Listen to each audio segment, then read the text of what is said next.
The first three episodes of the Top 11 Themes of Jesus podcast happen to have aligned themes talking about evil, judgment, and eternal life.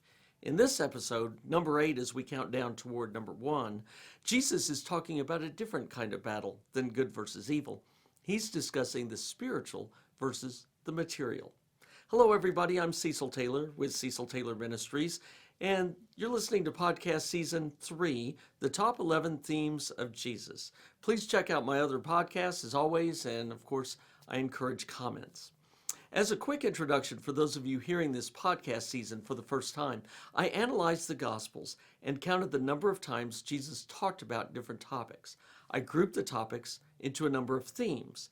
11 of them stood out above others as being the most discussed. In this podcast series, I am sharing with you the top 11 themes of Jesus, counting down toward number 1 next March. In the Gospels, Jesus was very clear that God's will, not possessions or temporary situations, should come first in one's life. His disciples are to prioritize and focus on the spiritual life rather than on the material life. I'll also share 3 sub-themes under this main theme. We are to make God the most important thing in our lives. We are supposed to guard against prioritizing the praise of humans. And we are supposed to be wary of materialism and temporary things. That's where I want to start, is with that sub-theme, warning about materialism and the temporary. After I explore those 3 sub-themes, I will be joined on the podcast by John Rabins, author of the award-winning book, Defined by Fire, 7 Life-Changing Lessons from Devastating Tragedy. John wrote this book in response to an incredibly tragic time 10 years ago when he lost his home and possessions to fire and his father to death on the same day. This episode set John on a journey to understanding even more clearly than before that the spiritual is greater than the material. I'll talk to John about his experience and elements of it that relate to our podcast theme, and I can promise you there's a lot of gold that came out of his experience. I should mention that one of the interesting things about the scripture under theme number 8 is the number of different analogies and situations that Jesus recites in order to make his points of the spiritual over the material. So let's sample some wide-ranging scripture and learn what Jesus said. One of Jesus' clearest descriptions of prioritizing the spiritual over the material came in the Sermon on the Mount in Matthew 6, verses 19 through 21. Do not store up for yourselves treasures on earth, where moths and vermin destroy and where thieves break in and steal. But store up for yourselves treasures in heaven, where moths and vermin do not destroy and where thieves do not break in and steal. For where your treasure is, there your heart will be also. Now that's a classic verse, perhaps you've heard that before, and it describes one of the truest statements about life. Things change. We can try to hold everything together, but rust and fire and critters and thieves and atmospheric conditions and more have a way of changing the material items we prize. And even if they do somehow last, you can't take them with you. So Jesus pivots our attention to the things of heaven and eternity rather than the things of this world. This same thought is expressed in a different way in the parable of the rich fool and his barns from Luke 12, verses 13 through 21. Someone in the crowd said to him, "Teacher, tell my brother to divide the inheritance with me." Jesus replied, "Man, who appointed me a judge or an arbiter between you?" Then he said to them, "Watch out, be on your guard against all kinds of greed. Life does not consist in an abundance of possessions." And he told them this parable. The ground of a certain rich man yielded an abundant harvest. He thought to himself, "What shall I do? I have no place to store my crops." Then he said, "This is what I'll do. I will tear down my barns and build bigger ones, and there I will store my surplus grain. And I'll say to myself, you have plenty of grain laid up for many years. Take life easy, eat, drink, and be merry." But God said to him, "You fool, this very night your life will be demanded from you. Then who will get what you have prepared for yourself? This is how it will be with whoever stores up things for themselves, but is not rich toward God." Jesus starts by warning against prizing the abundance of possessions, then tells the ultimate story of you can't take it with you. Again, we see the temporary nature of wealth and health. I love the line that we need to be rich toward God instead of storing up things for ourselves. This implies a selfishness and a stinginess that we might have, spending our money on ourselves and not being charitable towards God's causes. Both of these passages have dealt with riches, but Jesus also pointed out some subtle ways in which we prioritize the material over the spiritual. In John 6, verses 25 through 27, Jesus has just performed the miracle of feeding the 5,000, and many people who were present have caught up to him on the opposite side of the Sea of Galilee. Let's read. When they found him on the other side of the lake, they asked him, "Rabbi, when did you get here?" Jesus answered, "Very truly I tell you, you are looking for me, not because you saw the signs I performed, but because you ate the loaves and had your fill. Do not work for food that spoils, but for food that endures to eternal life, which the Son of Man will give you. For on him God the Father has placed his seal of approval." Now we'll hear a passage later that is a cousin to this one, but falls under a different sub-theme. But you hear the message, you're looking for the wrong kind of food right now. You need to look for God's food that endures. Another way we might prioritize the material over the spiritual is in our activities and use of time. Jesus told the parable of the wedding feast in Matthew 22, 1 through 10, to illustrate this point. Jesus spoke to them again in parables, saying, "The kingdom of heaven is like a king who prepared a wedding banquet for his son. He sent his servants to those who had been invited to the banquet to tell them to come, but they refused to come. Then he sent some more servants and said, 'Tell those who have been invited that I have prepared my dinner. My oxen and fattened cattle have been butchered, and everything is ready. Come to the wedding banquet.' But they paid no attention and went off, one to his field, another to his business. The rest seized his servants, mistreated them, and killed them. The king was enraged. He sent his army and destroyed those murderers and burned their city. Then he said to his servants, 'The wedding banquet is ready, but those who I invited did not deserve to come. So go to the street corners and invite to the banquet anyone you find.' So the servants went out into the streets and gathered all the people they could find, the bad as well as the good, and the wedding hall was filled with guests."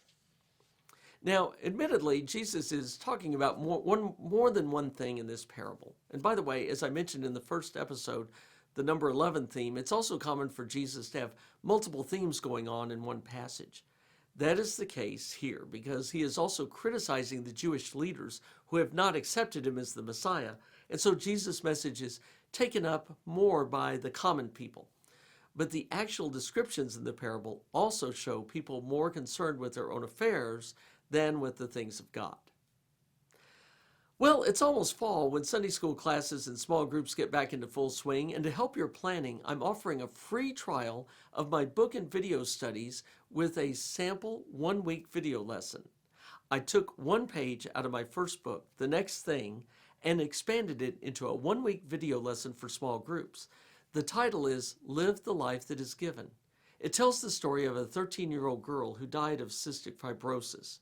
After her passing, her mother found this phrase written in her diary: "I will live the life that is given." I expand on that phrase in the video, and it leads to insightful, poignant discussion in group settings. You can go to my website to access this video lesson through streaming or download. There is also a downloadable leader guide and even a message guide if your pastor wants to integrate the video with the sermon. I've included the link in the text below your podcast player, but you can also visit my homepage, ceciltaylorministries.com, to find the link. Just go to the More part on the top ribbon and drop that down, and then you will see the resources for Live the Life That Is Given. Please give it a try.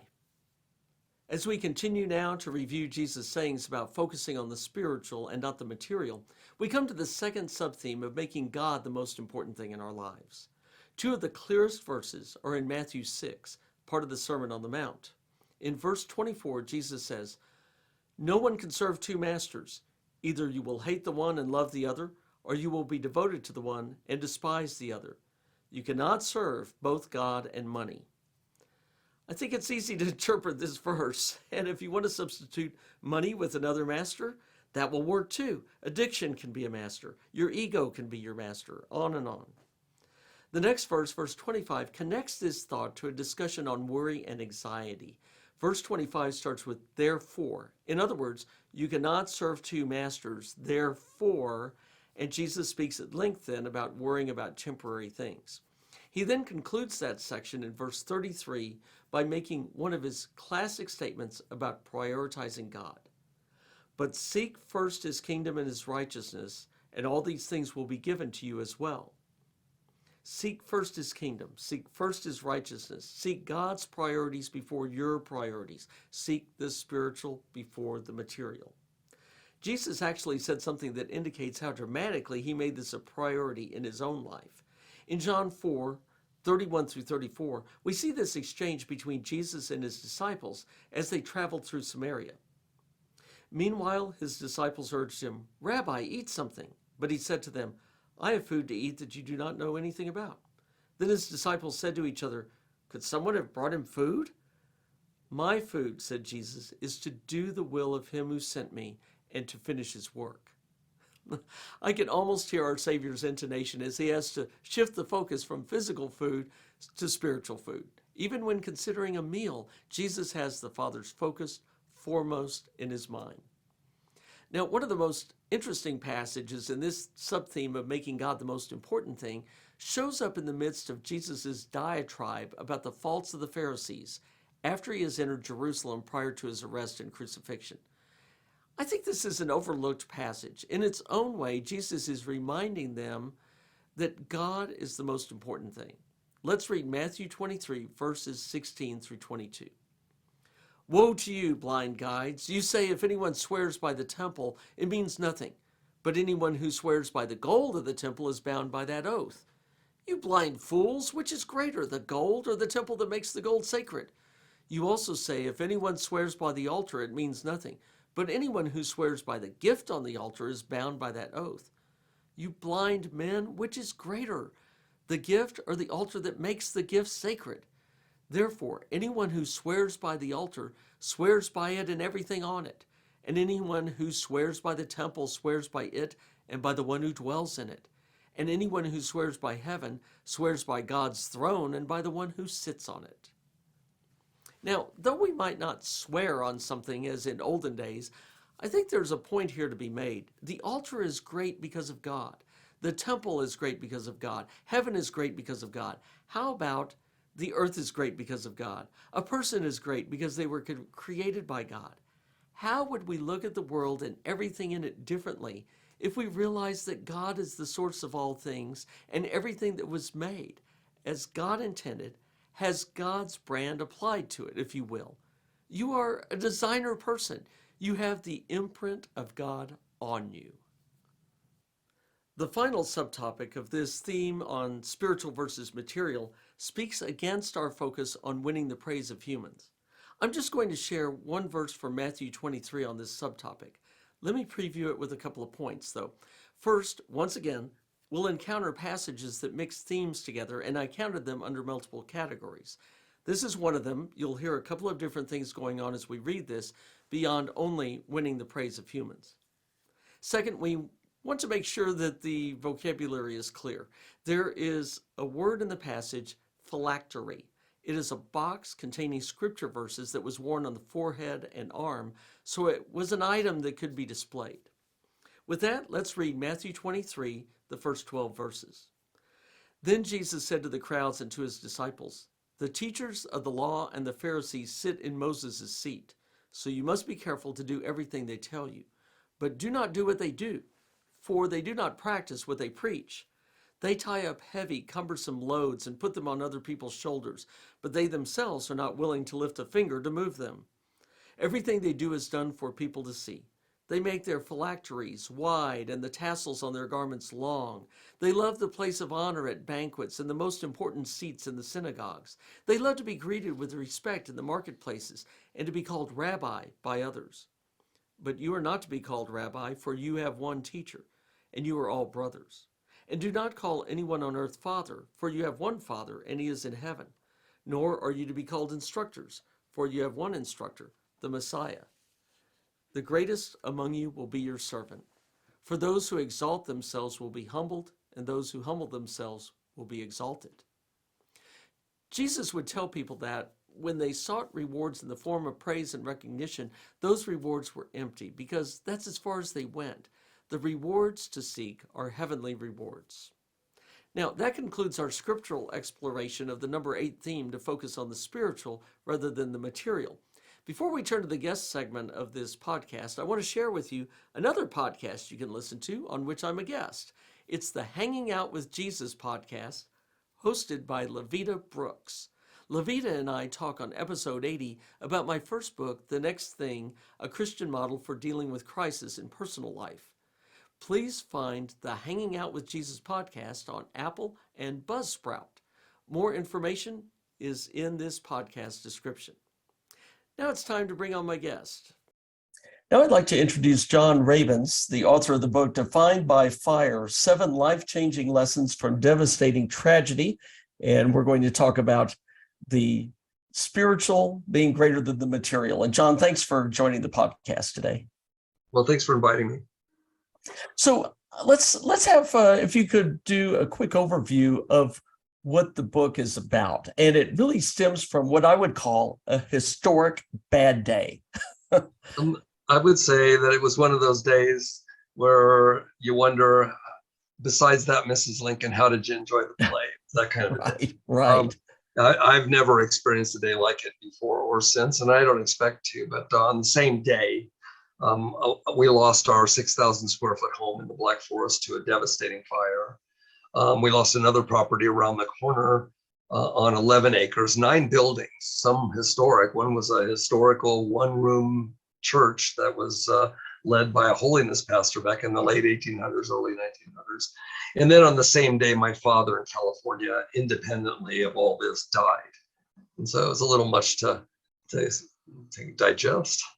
Yeah, and of course it's, as you say in the book, with the title, I mean, defined by fire. There's a lot of things that came out of that, and we'll talk about that a little bit. But I do want to ask you a question about something that struck me that I could really relate to. So at a point in time, I think you're separated from where the property is. Your wife is trying to get out dogs and possessions with the fire coming down towards the property, and you're trying to get to California and where your father has passed away, and she asks you if there's anything else you want out of the house. And what did you tell her?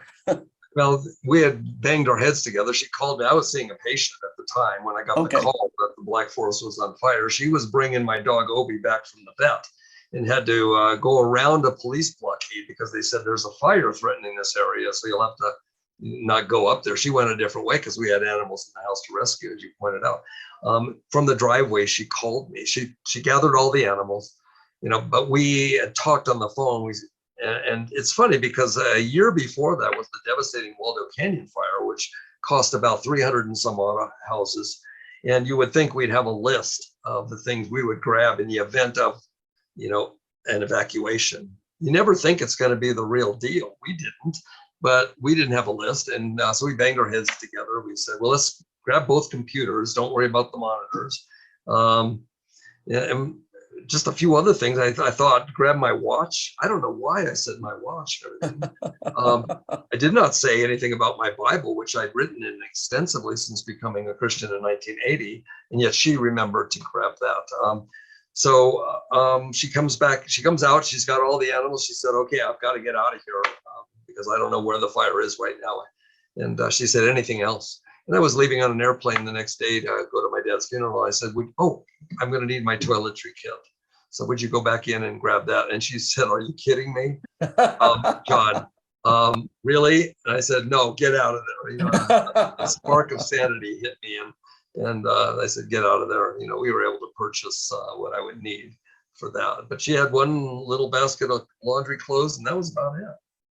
Well, I think that story, I know it's a little strange, but I think there's something to it that sometimes we can get focused on the wrong thing. And I really relate to that because I would have been trying to juggle everything in my mind that was going on. And one of them is, oh gosh, I get on a plane and I need the toiletries. without really maybe thinking it all the way through. And I think we do this all the time. And that's one of the things that Jesus was trying to do, is refocus us from all the worry about the minutia and are we going to be cared for and what are we going to eat, what are we going to wear, and that kind of thing. I mean, you literally had to go through something like that. And Jesus is saying, focus on the spiritual. So in the middle of all this, God gave you 7 words that start with the letters PR. And could you please share those 7 words and how, in the moment of receiving them, how did God focus you on the spiritual rather than on the material? Well, it wasn't too hard when you think about it. We had no material.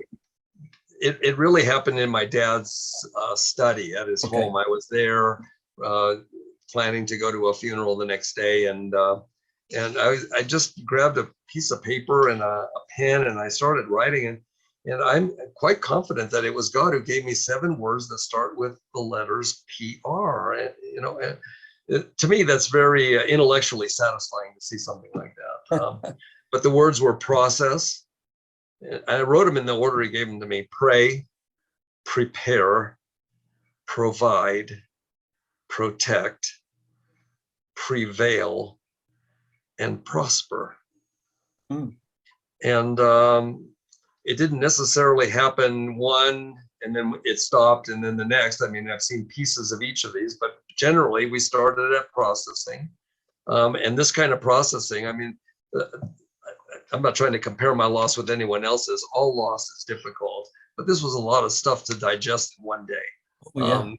This kind of loss, and I was numb, basically. And so processing, I think, equates pretty much to a grieving process. You just don't know how to wrap your head around what has happened in your life. Right. You don't, and that's when it's very easy to rely on God. Say, God, I can't do this. I need you, and I need you now. Okay. And we did a lot of praying throughout the process because we didn't know what was going to happen. I mean, I even contemplated giving up my optometry career because I was just wondering if God was, I never thought he punished me or anything like that. I never had those thoughts. But I just was wondering if he was steering me in another direction. And Nancy said something very wise to me. That's my wife. She said, why would you give up the one semblance of normalcy in our lives? We've lost so much of our normalcy. What you love your patients. They love you. You love doing what you do. Why wouldn't you keep that? And I'm glad I did, because in California, I got a call from a doctor named Rhonda Grigg. Rhonda and her husband, Peter, who's also a MD, have invited me to be with them on, it's been now 6 or 7 medical missions trips to other countries. The first one was me and Peter going to Uzbekistan. And then one or the other or both of them and I went to El Salvador, where we were ministering, me, eyes, kind of things, optical things, glasses and things, and them medical to people who are very, very poor. I mean, these people live on the average $1 a day. They didn't have electricity. They didn't have anything but dirt floors in their homes. And it was just a joy to be able to help them become entrepreneurs. The whole ministry that's based in El Salvador there is intended to help these people become entrepreneurs and develop businesses and things. And I think it's been largely successful. So preparing, we did a lot of preparation, a lot of talking. Providing, we ultimately did need to provide for our needs, and God delivered. I thought, I can't even tell you exactly how it happened, but we were so blessed by so many people who came around us and loved on us and asked if they could help us in some way. And then obviously protecting what you're just putting in place, because it's a fragile framework at first, providing housing for yourself and things like that. And then ultimately we really saw that we were not just existing, but we were prevailing and indeed prospering. So I wouldn't compare myself to Job in any way, but I kind of got a feel for what Job felt like. Okay, Job was a righteous man. I didn't feel like I'm a righteous man. I'm not sure Job did either, but he was by God's own description. And I felt that God was so faithful to both of us throughout this entire ordeal. It was magnificent to watch him work. And I can tell you, he gave me a peace that passes understanding. There's nothing like having everything you could possibly want one day and having nothing the next. And yet he gave me a peace and just a recognition that he's all I really need. We say that, we say that, I don't need the stuff that I have. And I think if you're honest, and I know you are, Cecil, we have more stuff than we need. We just do. It accumulates. One of the things Nancy said after the fire is, because we were worried, we were both retired Air Force officers. We had taught at the academy. We had collected lots of stuff, boxes and boxes that had never been opened, but traveled from one Air Force station to another. And we were becoming anxious about, what are our kids going to do with all this stuff if we die, before we've done anything with this. And after the fire, Nancy said something, it's in the book. She said, well, at least a fire is an amazing decluttering tool. not one that's recommended, but it is. We're talking with John Rabins, the author of Defined by Fire: 7 Life-Changing Lessons from Devastating Tragedy. And there's this parable that I talked about in the first half of the podcast, the parable of the rich fool in his barns and building up and looking for comfort and that sort of thing. And I was wondering, does that parable have new meaning to you now, having gone through this experience? I hope so. I can see how people can get so wrapped up in their things that they lose sight of who is ultimately the giver of those things. And I was certainly in that camp. I was building quite a nice nest egg and, just real happy with where I was financially. But this was a great reminder of, where our priorities need to lie. The very first chapter of the book, the 7 chapters cover just incredible, to me, life lessons. The first chapter is, I'm not defined by what I own. I'm defined by him who owns me. Oh, that's great. Okay. And, we would all agree, if you asked, if somebody asked us, we would agree that we can't take it with us. Right. But we don't really believe that, because deep down, we don't believe we're going to die. Okay. And this becomes the essence of our lives, what we have here and what we own here. I mean, you can't tell me that you haven't met people who are more than enamored with their sports car or their sports team or their career or title or even their spouse or their children. Okay. And you can discern that by taking it away from them. I mean, now I lost everything all in one day, so it was just a huge blow. And that's when God stepped in and really comforted us. We received a lot of comfort, but I can see, if somebody were to steal something from me, I could get very angry and wonder, why are they doing that to me? And I'm not saying that's a good thing. It's not necessarily, but it turns out that God brought a lot of good out of this tragedy, simply because of what he's been teaching me. I have a sub-chapter in this first chapter, and it's called, believe it or not, Don't Die with New T-Shirts. Okay, Cecil, I have what I think is a form of mental illness. I say this tongue in cheek, which has to do with the love of new things. I love new things. Now, everyone would say I love new things, but I think I love them to an unhealthy point. I used to collect T-shirts. I was in the Air Force for 25 years, and I collected T-shirts from all over the world. I collected animal prints. I collected Hard Rock Cafe shirts from all sorts of different countries. I collected college shirts, you name it. I collected them. And being an anal sort of military officer type, I would fold them neatly in little squares, and I'd put them neatly in drawers and on shelves. I had, and I'm not exaggerating, probably over 200 new T-shirts that I never wore. And I would open drawers periodically, and I would say, oh, wow, that's a beautiful Lion shirt. I need to wear that sometime. Bottom line, fast forward to a fire, I never wore any of them. I wore my old comfortable shirts, and I lost hundreds of shirts in a fire. And God, he doesn't speak to me very often in an audible voice. And this wasn't an audible voice, but I knew it was him. He said, John, this is a great lesson for you. If I gift you, whether it be with a tangible gift like a T-shirt or a spiritual gift, you're to use it. That's why you have it, why you have breath in your lungs. And I want you to use it, or you risk losing it. So that was a great lesson for me. And as hard as it's been, I have received a lot of new t-shirts and I'm trying to wear them all. And they're actually growing on me. They're okay. You don't become less than valuable just because I've used them. Well, yeah, John, that's a great lesson. I can see you can use that in a lot of teaching right there. That's a great lesson for us all to remember, because you can't take it with you, and you need to appreciate the things you have and actually use the things you have. And it's stewardship. It's stewardship there also. We're in the process now again of decluttering because we've accumulated a lot of things. And so we're donating things. We want to downsize some. It seems like a constant battle for us. Yeah, I don't want another fire to do it. I don't need that. So let me ask you, what advice would you give our listeners about focusing on the spiritual rather than the material in their 7-day practical faith journeys?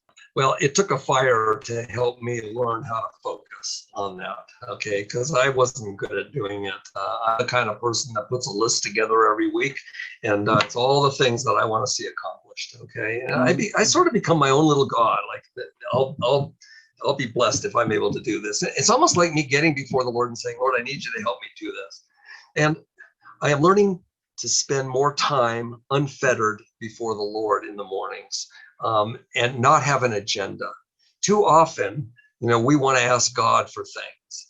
And I have become convinced that if I get before the Lord in the morning and say, God, what can I do for you today? That sounds really like a pious, good prayer, doesn't it? What can I do for you today? It's not. Now, realize this is coming from me, but my feeling is that disappoints God. I think he would look at us and say, are you kidding me? What do you mean? What can you do for me today? All you can do is be my kid and just walk in the knowledge of my grace and know that I love you and I will lead you. What did Jesus say to his disciples more than any other direction? They said, what are we going to do today? What are we going to do today? And he always said, what? Follow me. Just follow me, because I am not going to lead you astray. All right. It may be tough, but if you've got me in your life, you're good. And that has meant a lot to me. So I'm sitting before the Lord more these days, not enough, but more than I used to, and just waiting on him to speak to me. Sometimes I'm so busy talking to him that I don't have ears to hear him. Amen. And I need to make time for that, because what he says to me is far more important than what I would say to him. That's my feeling. And so I'm learning to do that. I used to go to church with a guy, his name was Dan, and never understood him at the time. I was a baby Christian at the time, but he was a very successful businessman. And he said once in church, he says, I don't say this to brag, but he says, I spend 2.5 hours a day in prayer and devotions. He says, because I feel like I'm called not to just tithe my money, but my time. So 2.5 hours a day is about 10% of a day. And I said to him, Dan, that's commendable, but how do you get everything done? He said, John, God's logic is different from ours. He says, I don't know how I get everything done, but I do know this. If I don't spend that time in prayer, I will never get everything done. I thought that was profound. I've never forgotten that. That reminds me of, and I don't remember who it was, but it was some sort of, one of our saints, I guess, who said, I have such a busy day today, I'm going to have to spend an extra lot of time in prayer because of all that's ahead of me. The natural inclination is to say, I don't have time to pray because I'm too busy. And he said, I need to double up on my prayer because I'm so busy. Right? You don't have time not to pray. Yeah. So he got it. And so I'm learning to do those things. And I'm also learning that I don't have to get everything done. People have asked me, how do you like retirement? I sold my optometry practice a little over a year ago. And I don't feel retired because I'm doing much more writing now, as you and I talked before this podcast. But I'm doing much more writing. I'm doing it in a solitary place with just me and God. I love it. It is so meaningful to me. I don't get distracted because I have nothing to distract me up in the mountains, with no phones, no internet, nothing. It's just me and God. And I find that when all you have to do is spend time with God and maybe write some, you do that. And so that's what I'm doing. Well, I have to tell you, the advice you're giving here, I don't know how many of the listeners are going to relate to it, but you got one here who's relating to it, and I want to apply those things in my life better, as you've said. And to wrap this up, could you share with our listeners how to find your book and how they can follow you? Well, the book is available on Amazon under Defined by Fire, John Rabins, Defined by Fire. It's also available on my website, which is definedbyfire.com, all one word, definedbyfire.com. Can be purchased there at a little bit of a discount Good. for those interested. And we even offer, it's been used in multiple Bible studies across the state of Colorado, and because there are some very difficult questions at the end of each chapter, which are challenging. And just to give you an idea, I was asked to facilitate through my book at a fairly large men's Bible study at my church. There were over 30 guys there on most days, and these questions are so challenging. And the fear I had was that men do not open up with other men. They just don't, and that's probably been your experience as well. Mm-hmm. But they did. They would take the mic and tears would come down their eyes because something touched a nerve. So I know these questions are valuable. And again, it's been used several times. I'm pleased. That's great. So it's definedbyfire.com. That is my website, yes. John, thanks so much for being with us today. You're very welcome. It was great to be here. And blessings to you, my friend. John mentioned the 7 life-changing lessons, which are different from the 7 PR words. The lessons are all formatted like this. I'm not defined by ... Rather, I'm defined by ... In other words, John learned and shared what he is not defined by and what he is defined by. For example, I'm not defined by what I own. Rather, I'm defined by who owns me. That's, I believe, the first lesson that he has. I should add that sifting through the questions in John's book at the end of each chapter, they are really good questions for either an individual or a group to consider.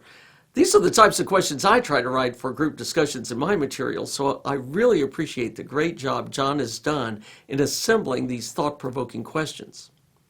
I want to close with a final thought I saw recently from a writer named Jim Rigby.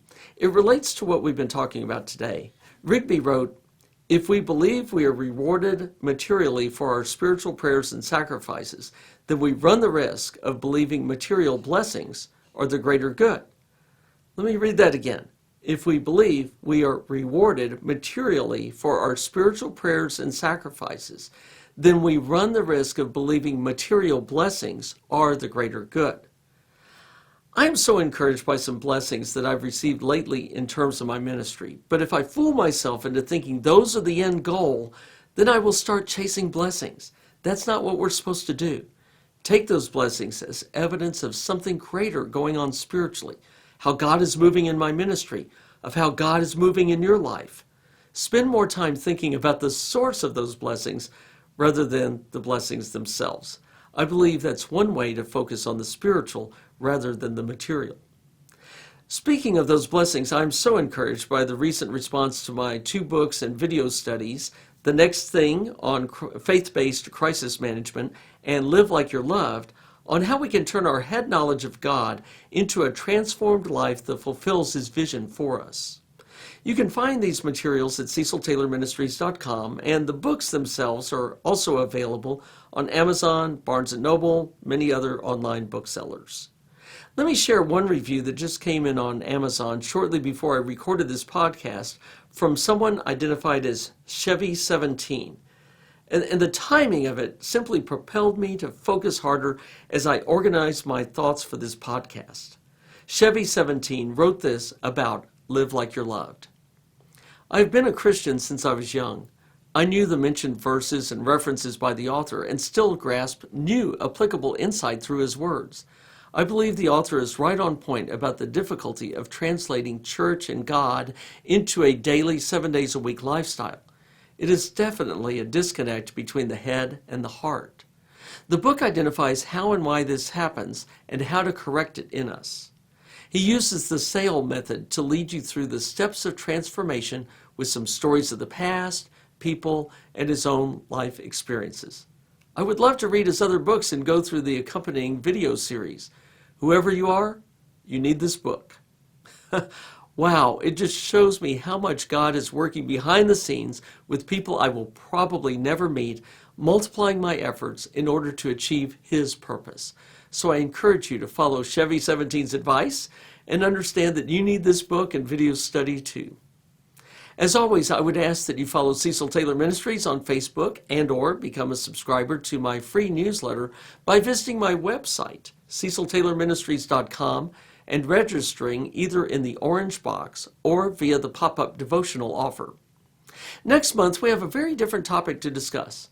The number 7 theme of Jesus by volume is his speaking about or indicating the execution of a miracle.